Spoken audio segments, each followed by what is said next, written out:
Hello दोस्तों, कैसे हैं आप सभी। ये कानपुर यूनिवर्सिटी का प्रीवियस ईयर क्वेश्चन पेपर है।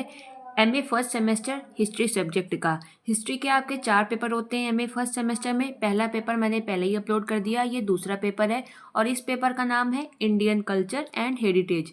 प्रीवियस ईयर जो क्वेश्चन पेपर होते हैं उनसे बेनिफिट ये होता है कि कई बार क्वेश्चन रिपीट कर जाते हैं। अगर रिपीट नहीं भी करते हैं तो आपको समझ आ जाता है कि पिछले सालों में कौन सा टॉपिक इंपॉर्टेंट है जिससे क्वेश्चन आपको दिए जा रहे हैं। तो चलिए हम लोग अपना पेपर स्टार्ट करते हैं। अभी मैं 2 पेपर और अपलोड कर दूंगी तो आप उनको भी देख लीजिएगा। चलिए, पेपर में आपका जो सबसे पहला आपसे क्वेश्चन पूछे जाते हैं वो है सेक्शन ए खंडा लघु उत्तरी क्वेश्चन। इसमें 9 क्वेश्चन दिए होते हैं, 9 के 9 करने होते हैं। जिसमें आपका पहला क्वेश्चन है सैंधव लिपि पर संक्षिप्त टिप्पणी लिखिए। सेकंड क्वेश्चन है आपका गुप्तकालीन मंदिरों की सूची प्रस्तुत कीजिए। थर्ड, हीनयान और महायान में क्या अंतर है। दोस्तों, आप इसमें लगभग 1 पेज से कम लिख सकते हैं आंसर को, आपको नंबर मिल जाएंगे। ज़्यादा लिखने की ज़रूरत नहीं होती, 1 पेज बहुत होता है इनमें लिखने के लिए। फोर्थ नंबर का जो क्वेश्चन है वो है महाभारत पर एक संक्षिप्त टिप्पणी लिखिए। फिफ्थ नंबर का जो क्वेश्चन है वो है भारत की भौगोलिक पृष्ठभूमि का वर्णन कीजिए। 6 नंबर का जो आपका लघु उत्तरी क्वेश्चन है वो है मंदिर वास्तु की नागर शैली की उदाहरण सहित व्याख्या कीजिए।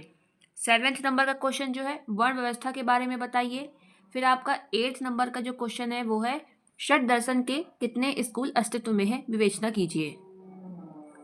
आपका लास्ट लघु उत्तरी क्वेश्चन 9 नंबर का दक्षिण पूर्व एशिया में भारतीय संस्कृति के प्रसार को संक्षिप्त में बताइए। अब आता है आपका लॉन्ग। 4 लॉन्ग इसमें दिए जाएंगे, खंडबा में कोई एक करना है, खंडबा सेक्शन बी।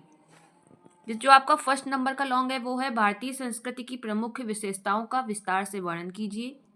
महात्मा गौतम बुद्ध के जीवन और उनके उपदेशों की समीक्षा कीजिए। अगला क्वेश्चन आपका जो लॉन्ग का है वो है भारतीय समाज में प्रचलित विभिन्न प्रकार के विवाहों का वर्णन कीजिए या विवाहों का विवरण दीजिए। फोर्थ नंबर का लॉन्ग जैन साहित्य का भारतीय संस्कृति के प्रति योगदान का विस्तार से वर्णन कीजिए। ये थे आपके खंड बा के 4 लॉन्ग। अब आते हैं आपका खंड सा सेक्शन बी। इसमें भी आपके 4 लॉन्ग दिए जाएंगे, कोई एक करना है। फर्स्ट लॉन्ग है आपका मुगल चित्रकला पर एक निबंध लिखिए। नेक्स्ट, मंदिर वास्तु की द्रविड़ शैली की प्रमुख विशेषताओं का उपयुक्त उदाहरणों सहित विश्लेषण कीजिए। नेक्स्ट क्वेश्चन आपका भारतीय संगीत के विकास की विस्तार से चर्चा कीजिए, विस्तार में चर्चा कीजिए। नेक्स्ट, भारत और पश्चिमी विश्व के बीच सांस्कृतिक एकीकरण पर प्रकाश डालिए। ये थे आपके खंड बा और सा को मिला के 8 लॉन्ग, जिसमें आपको 2 करने हैं। अभी मैं 2 पेपर और अपलोड कर दूंगी, उनको भी देख लीजिएगा। इसके अलावा कहीं कोई क्वेरी हो, समझ नहीं आया हो तो मुझे कमेंट करें, रिप्लाई मैं डेफिनेटली करती हूँ। वीडियो देखने के लिए धन्यवाद।